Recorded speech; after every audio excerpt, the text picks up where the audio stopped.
afternoon. Welcome from a very rainy Windsor. I'm not in my back bedroom, I'm not in my onesie, I am dressed, and I'm in one of our meeting rooms in our offices in Windsor. I think there's one other person in the building here today. So really nice to talk to you and really focus on the data that has been put together for this year's State of Project Management. It's a report that we produce every year, and we've been doing it for about 5 years now. And it really enables us to reach out and find out, well, what's going on for everyone else in terms of their project management. And that's really what I want to share with you this afternoon. It's going to be quite a focused conversation. I'm not going to take the whole of your lunch. Hopefully you're sat having your lunch now. I assume it's Thursday, so lobster and champagne is your standard. Hopefully that's going down quite well. Otherwise, if you can have a sandwich just like me, then that's fine too. So let's get going. And what I wanted to do first of all was just give you a bit of an introduction, a bit of context. So as I said, we've been doing this report for about 5 years. So not only am I able to talk to you about the data from this year, but also any key trends over the last few years as well. So I'm going to pull out some key data from this year's report. I'm then going to look at, well, what does this mean for us? What can we do to develop our project management, improve our success of projects, and then end with looking at what does the future hold and what data do we have about the future? What's everyone's perception about the future as well? And really where I want to get to is end this session with food for thought for you about your own organisation and your own project successes, and what does this mean for you? What can you do to make a step change as well? And also benchmark yourselves with this data. The report will be published after today's webinar, and it will be available on our website.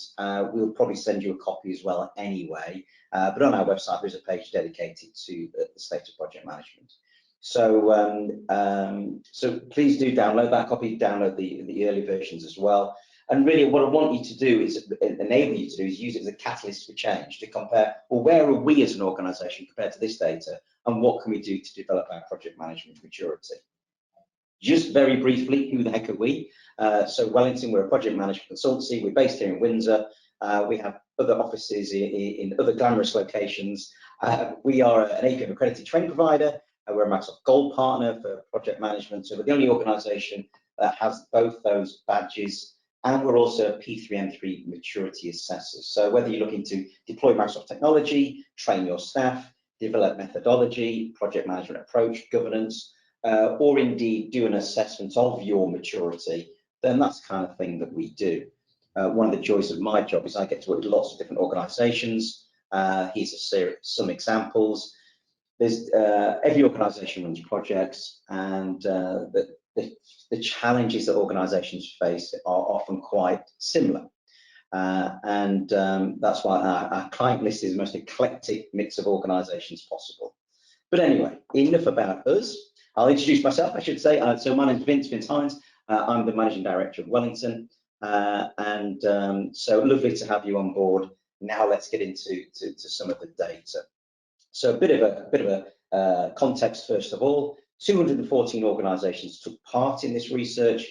We asked everyone a series of questions about the state of their project management, and we didn't just randomly ask people through the streets. You can see the job roles that most people have, so maybe about a third are project managers, and about 20%, just under, maybe work within a PMO and other roles as well.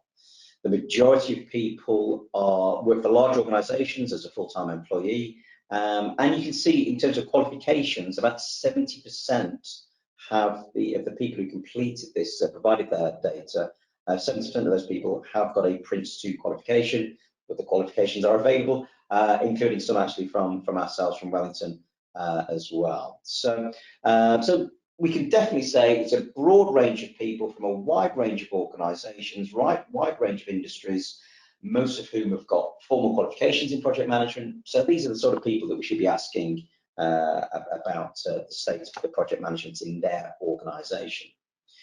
So a key question is, do your projects finish on time? Do they finish within budget? And do they actually deliver benefit?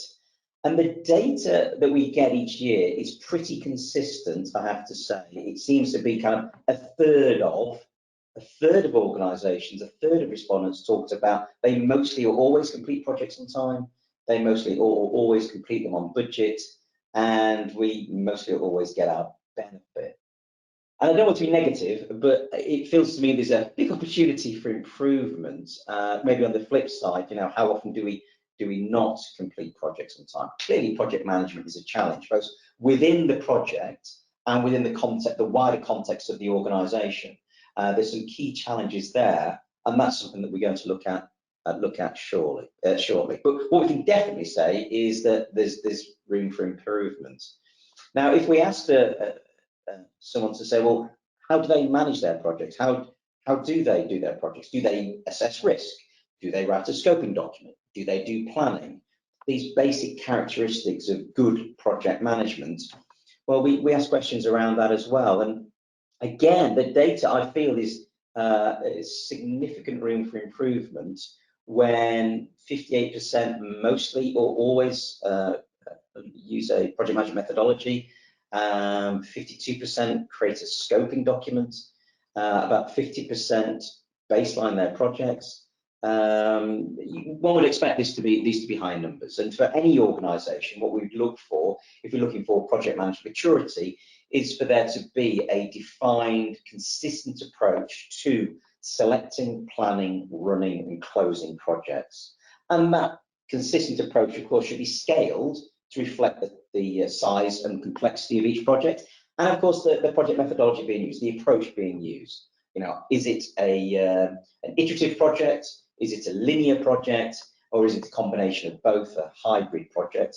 I'm purposely using the APM terminology there. You might be more familiar with waterfall, agile, hybrid as well. And I think really what we're looking for, I think really these days, is for an organisation to use the right tool. It's not an agile versus waterfall conversation. It's matured a bit more from there, and we're now saying, well, we have a toolbox of approaches. Pick the right approach for that type of project, or indeed that work package within a project. But what we can see here is there's, again, and I don't want to be kind of bleak, but there's definitely room for improvement. And there's more people engaging in risk management than there is in baselining. Baselining, of course, we want to, if we're building a project plan, we can baseline that plan. There's a feature in Microsoft Project called Baseline. So we can compare actual progress to what we originally planned, what we originally thought. And we can, of course, do that for our schedule. We can do it for our costs, our resource, our scope. Where are we compared to where we said we were going to be is a key question that any project manager should be able to answer. So if we think about maturity then, so room for improvement, we want to increase our project management maturity. Rather than me just kind of saying that statement, let's have a look at what I actually mean by that. And this is sort of a chart. You may well be quite familiar with this kind of concept, 5 levels of maturity. So we can grade an organisation, a department, on how good is it at project management by how mature is it. Is it level 1? We have projects, we kind of bumble our way along, ad hoc approach. Level 2, hopefully we say, hang on a minute, for these big important projects, let's have a consistent approach. Level 3 is where we really need to aspire to be if we're not there, where we've got a standard approach for projects, whether they're big corporate radar projects or local departmental projects, whatever the scale, we have got a defined and consistent approach. And I think that at the end of this presentation, I'm going to ask you some sort of food for thought. And one question is about, well, how mature is your organisation?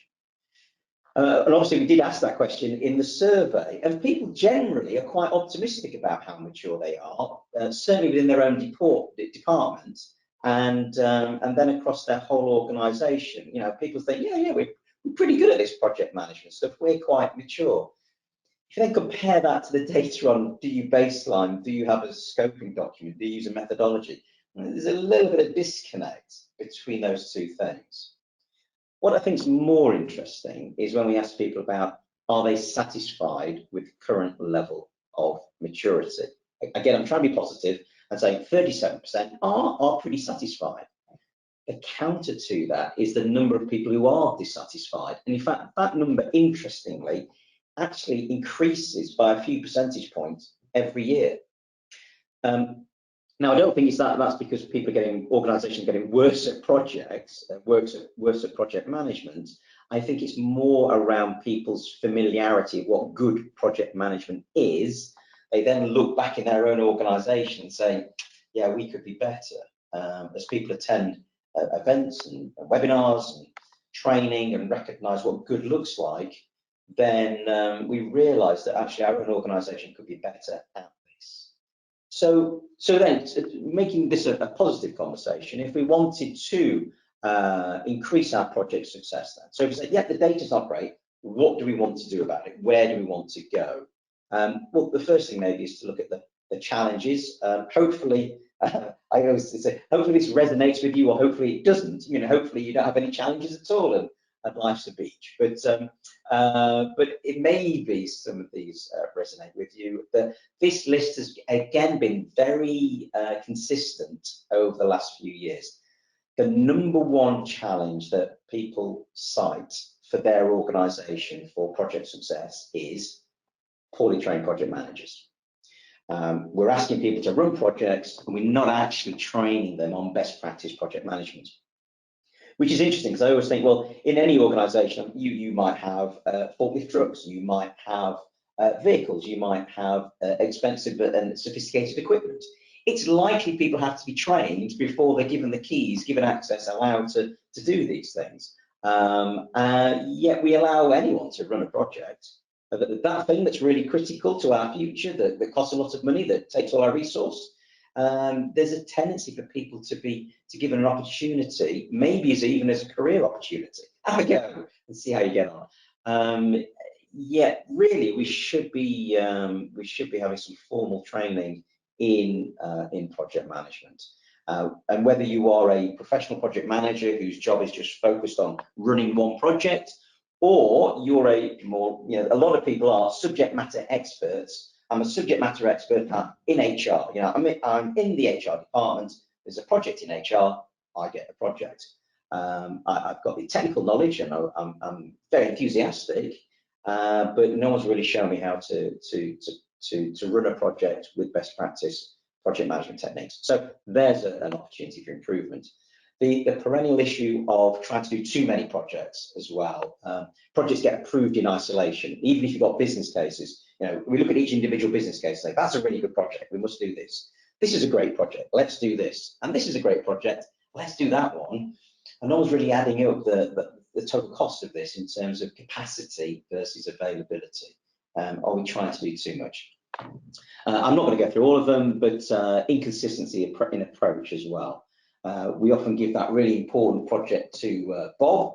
Bob's been with the organisation for years. He's a good, safe pair of hands, a great project manager. And Bob may well make that a success. Sometimes Bob, bless him, is actually quite successful, not because of his or her project management knowledge, but simply because they're just well connected. They have a very strong informal network in the organisation. You know, Bob's really successful. I've never seen a plan. I've never seen a risk log, but he's successful because he's just well connected. He knows who to call and who to ask favours and so on. I have seen situations where very good project managers have joined an organisation that thrives on this informality and doesn't have consistent methods, and they really struggle because the organisation isn't built for good, sound process. So inconsistency in approach. Again, you know, more on the list. These may resonate with you as well. So, okay, so we understand we want to improve our project management maturity. We've got some challenges. How do we approach it? Well, we typically look at 4 areas, 4 key pillars, 4 areas for improvement. If we're going to improve project success in an organisation, it isn't just about sheep dipping people on a training course. It isn't just about switching on some technology. We should really make strides, make progress on each of these 4 areas. So looking to ensure we have got a fit-for-purpose project management methodology and governance process that scales for the organisation, that we have a PMO championing this methodology, championing best practice, leading the line, often supporting the methodology, supporting the technology, and supporting the training as well. I'll talk more about the PMO shortly. And the technology piece, now I declare our interest. We're a Microsoft Gold partner, and lots of you probably are using Teams as an example, Microsoft Teams. And of course, Microsoft have some great project management solutions. We've got Microsoft Project Online as an enterprise PPM solution, and now Microsoft Project for the Web, which enables a much wider pool of people who don't necessarily need the power and the complexity of Microsoft Project and that scheduling engine, but are doing more collaborative work in possibly more informal teams. There's tooling for those groups as well. So can we improve our methodology, get people bought in? Is it just something sat on a shelf and no one's really using it? Our PMO can support this, use technology, and of course train people as well, ideally through formal qualifications. So we are making project management a career path. We're professionalizing the role in our organization. People can see there's a career path, maybe from the APM Project Fundamentals qualification all the way through to becoming a chartered project manager. That's a clear defined career route that is available as well. But it's not just about getting those qualifications. I think it's also about things such as setting up a project management community of practitioners. Our project managers are out there in isolation. Let's bring them together every quarter, every now and again, to share knowledge, share experience, and have share lessons learned, an important element, a lot of knowledge that can be shared in an organisation. So if we want to improve project management maturity, there's 4 pillars here that we can look at. I just want to look at some of the data associated with a few of these. And the first piece, hopefully, it's quite a fascinating piece of data. So what we did in the survey is we asked people about which project management processes, and it was a defined list, which project management processes, if done correctly, add the most value. And then separately we asked, of these project management processes, which ones do you feel are the most challenging to embed? So that enables us to plot those 2 different things. And what we discovered is the data that we show here. Now, how is this useful? So for example, if you're in a PMO, if you're in an organization running projects and you're looking to develop and improve your maturity as an organization, and you think, well, actually, we could do something on all these, maybe tackling benefits realization and resource management and project prioritization, great areas to tackle, but maybe try stakeholder engagement, risk management, and planning first. It's more likely to land, and it's going to give a lot of value. So if I'm ticking off those project management processes that we're going to develop, let's start with, I hate the expression, but you know what I mean, low-hanging fruit. Let's start with the easy wins, relatively speaking, of stakeholder engagement, risk management, planning, project sponsorship, and get those embedded, get benefit from those, start transforming the culture, and then work on change control, lessons learned, and work up to project prioritization, then benefits and resource management as well. So if you are looking to make step change to your organization in terms of we need to improve our project management processes, maybe this gives you some guidance as to where to start with that kind of conversation. Look at the PMO. Again, the report, so I'm only giving you some of the data from the report. The report has, well, frankly, around the PMO, double this amount of data just on the PMO alone. But again, if you'd say, we can improve our project management methodology, let's develop our PMO and our PMO capability. Some key questions if you're within a PMO or work with a PMO. Does it have a defined strategy? About a third, that bottom left-hand histogram there, a third do. Is it recognized as a strategic business partner? Does the organization see value? A third do. Do we actually have a defined set of services that we provide to the organization? Slightly less than a third do. And hopefully it is a champion project management culture in the organisation. Again, that number is quite low. So it's worth reflecting on that, as if you are within a PMO, that say, actually, where would we sit within this data set? And are we recognised as a strategic business partner? Do we have an actual strategy for ourselves? And one of the fundamentals is, do we actually have a clear service catalogue that we say to the organisation, this is what we do, this is the service that we provide. PMOs, unfortunately, unlike other departments, seem to have to spend a lot of their time justifying themselves. And I suspect in this current situation that we find ourselves in, that's probably more so than ever. So focusing on these items would be a great place to be. So we've looked at the methodology, we've looked at the PMO, just a quick look at the technology, just based around two very simple questions. Do you have access to real-time project key performance indicators, the classic RAG KPIs, red, amber, green? How's the project doing? Red, amber, green. Is it on schedule? Red, amber, green. Is it going to come in on budget? Red, amber, green. And I say real time, I'm saying something that's live, relatively speaking, that day, maybe, those few hours. And we can see a proportion of maybe half don't. If we had access to that information, that would enable us to make better, more informed decisions. What does happen a lot is, of course, organisations, project managers are asked to feed the machine, give their regular report, their monthly report in. The PMO collects these after a battle with each project manager demanding them. Then they put them together, and then someone gets a green crayon and makes them a little bit better. Then they give them to someone very senior, who then gets them 4 weeks after they were originally starting to put together. That's a very negative scenario, but a traditional scenario. What we can see is that people spend a lot of their time collating or producing manual reports. Now, bear in mind that the people who answered this aren't just, say, people in a PMO. They're people across all different roles, yet even across the whole spectrum of project management practitioners, 50% spend 1 or more days a month on reporting. Now, let's use the technology. Let's eliminate that manual reporting. And I don't want to kind of focus on our services or Microsoft capability, but Microsoft have a product, Microsoft Power BI, dashboard reporting, pulling from your data source, automatically doing that, putting that directly in the hands of senior decision makers, just makes an awful lot of sense.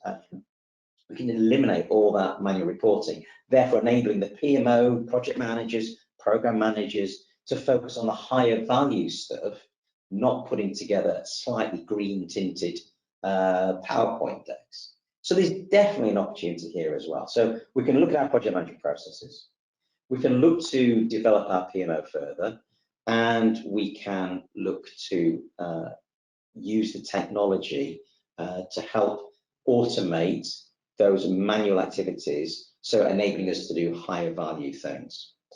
Looking to the future then, and what that holds. Again, we ask people about, well, what does the future of your PMO look like? What does the future of work look like? Now, this survey was done at the end of last year, and the data is unfortunately, quite understandably, quite negative or pessimistic maybe compared to previous years in terms of, do we think our PMO is going to get bigger? Do we think our responsibilities are going to get greater? There's always a disconnect in those two things. I've shown the data from last year. You can see that 38% see a headcount increase as opposed to 57% last year. 57% see increase in scope of responsibilities against 72% last year. What is clear, what is always the theme is, we are going to get more people, but we are going to get more work, and more people think they're going to get work than people.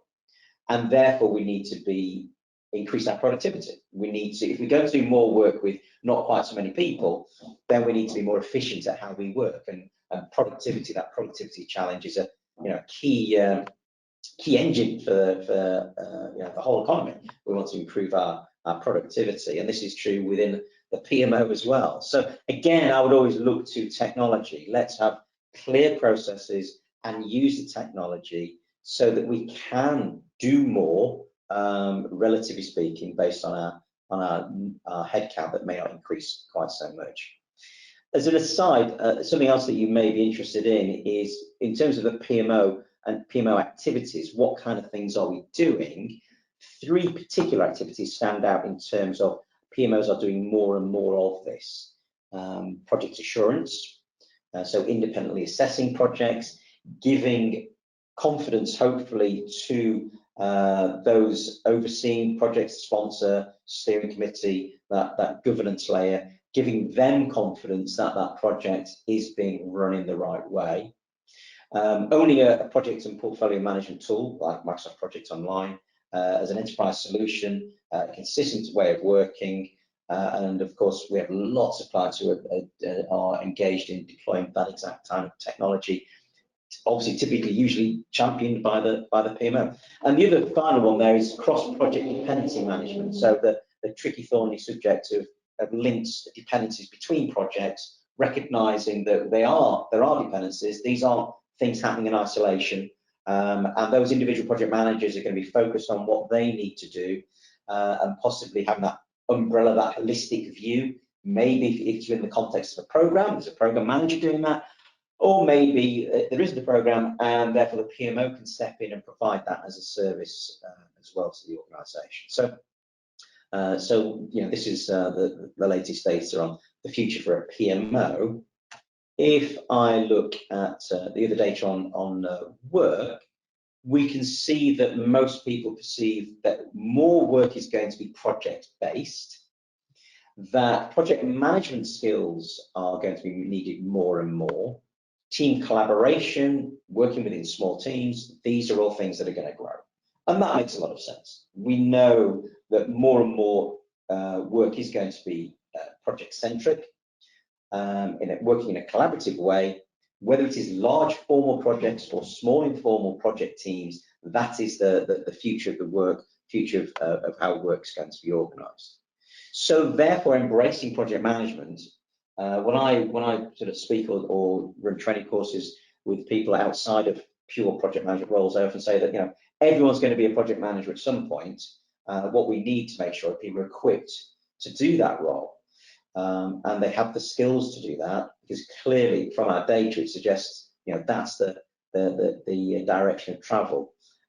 So more and more work's going to be project centric, and therefore we all need to embrace project management skills. So just really finishing off, and give you a kind of a final food for thought, really, to be honest. What I would suggest is, so we'll send you, if you're on the webinar, so we'll send you a copy of the report. It's available to download from our website next week. It's just some food for thought for you to ponder as you finish off your champagne from your lunch. The first question is really, so for your organisation, what's your current level of project management maturity? 1, 2, 3, 4, 5. And really be honest, how often do projects succeed? How often are they finished on time? How often are they finished within budget? How often do they deliver their benefit as well? And I'm not ignoring quality, I'm just focused on those 3. And then, you know, I'm assuming that the answer to those things, it's not going to be 100% perfect every time, it's golden, it's fabulous. So then look, well, okay, how can we improve that? We know more work's going to be project-based. As an organisation, we need to improve our project management. It's a fundamental for any organisation. If we are more successful with our projects, that's going to be a key driver for our own organisation. So what can we do in terms of our processes, our project management methodology? Can we improve that? What about the people involved in projects? Not just those as project managers, but team members and also sponsors. Has anyone trained a person, a senior person, on what the role is of a sponsor? They need to understand their role as well. So have we got the right training in place? Are we embracing project management training as a career path with our own organisation? And then the technology. I'm sure a lot of you have Microsoft Office 365 and the licensing around that. Are you making the best use of the Teams? Are you using Planner? Are you using the tools that Microsoft make available that are actually part of that suite? There's a lot of functionality there, and indeed other technology around that, such as Project for the Web, Project Online. Are we really making best use of this? Are we still doing manual reporting, as an example? So there's probably areas to improve on each of those. And rather than looking at that and think, oh, where do we start? As a final suggestion, pick some easy wins, set a target for the next quarter, and make step change on each of these areas. What can we do to improve our processes? What can we do to increase our chances of project success through training? And what can we do with the technology that we probably already have around Office 365? What can we do with that as well? So hopefully you found this very useful. Hopefully it's given you food for thought. As I said at the beginning, hopefully a short run through of some of the key data from our survey, our report for this year. It will be available soon, next week, to download from our website. I said we'll send you a copy. And thanks very much for joining me this lunchtime. Have a lovely rest of the day. Thanks very much.